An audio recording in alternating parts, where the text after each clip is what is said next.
Hello, everybody. I'm about, I'm coming up my 4 weeks on hormones, testosterone. As you can see, I am getting some pimples, a little bit of acne. I don't know if it's the hormones or if it's the heat. Nonetheless, it is here. How it got here is not important. It's here. And I've been working on maintaining it as much as possible. So one thing I want to talk about today, one of the questions, or one of the things that I noticed come up a lot when I tell people that I'm taking that I'm on hormone replacement therapy.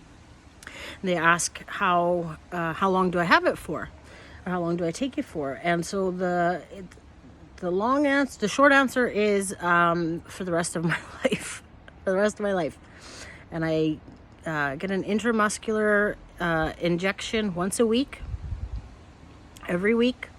It can be done bi-weekly, and it's very individual for other people. And I think when there's like a more maintenance phase, things might change.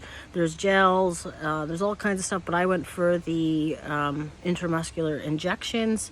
I have a crazy phobia of needles, and I give myself my injections, and we'll do that in another video. But so when I tell people this, like, okay, for the rest of my life, a lot of people are like, holy smokes, like, you're gonna take hormones or be on this medication for the rest of your life? Like, is there some kind of like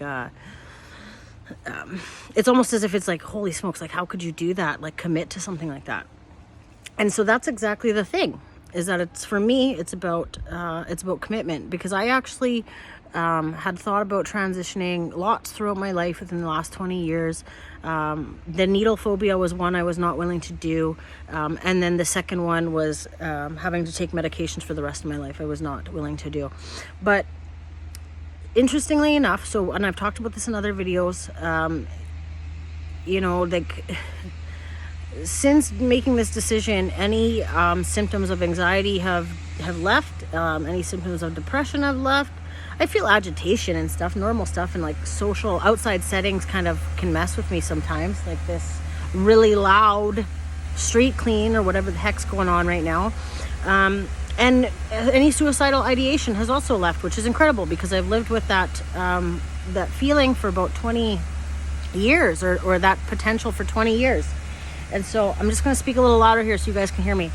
And so what I've found is that it's really about, here, we'll go inside, actually. We'll go inside.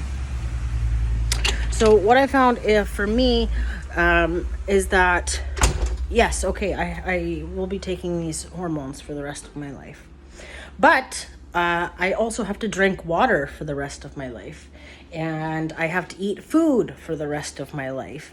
And when I had a similar feeling when I got sober, actually. When I got sober and I got clean from cocaine and alcohol specifically, I was like, holy smokes, I have to go to meetings for the rest of my life? I can't do that. I can't commit to that. And that's, my life prior was about, like, I can't commit.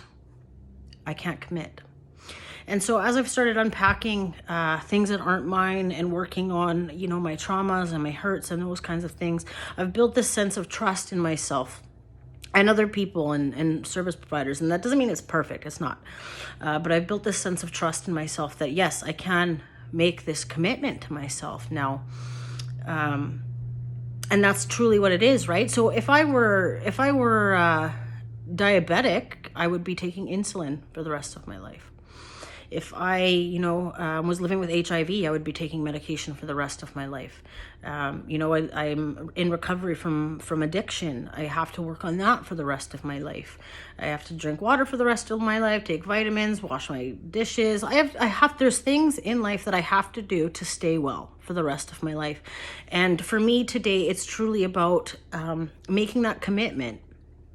Making the commitment to pay my bills, making the commitment to be a contributing member of society as defined by, myself, making a commitment to being a better family member with my family of origin, to my friends, to investing in my relationships, investing in my future, one of the cool things about post-secondary education, like limited as it is that it does demonstrate a commitment of a 4-year commitment or however long, right? And so for me, taking hormones is not for the rest of my life is not a big deal anymore, because I can and I am willing to make that commitment to myself, and I'm okay with that. It's a small commitment for a big gain ultimately. And I look at it like, this is just for me. If I can't commit to myself and being my true, happiest, best version of myself, which this is a component, right? Hormone replacement therapy and transitioning is a component to being my happiest, best self. If I can't commit to myself, who can I commit to, and who can commit to me? It's the same concept of, if I can't love myself, how is anyone else gonna love me? Or if I'm not worried about me and taking care of me, how can anyone else even add to my life in that way, right? And so, yeah, like at first it's like, holy smokes, okay, for the rest of your life, for the rest of my life, but I'm gonna have a great and incredible and beautiful life because of it. So it's this very small commitment, I feel, for a long-term gain. And I'm okay with that. I'm perfectly okay with that. But there was a time in my life when I wasn't okay with it, when I wasn't in a place to give myself that commitment.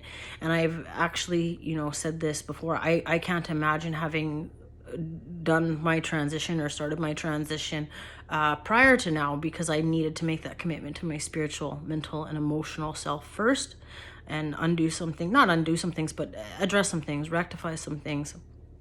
And then now the body component is coming into it, and it's beautiful. It's incredible. I'm really happy, despite my acne and my oily old face here. But that's that. So as always, any questions, please send me a message. I would love to share as much as I can about this experience, and I hope this was helpful for somebody. Bye.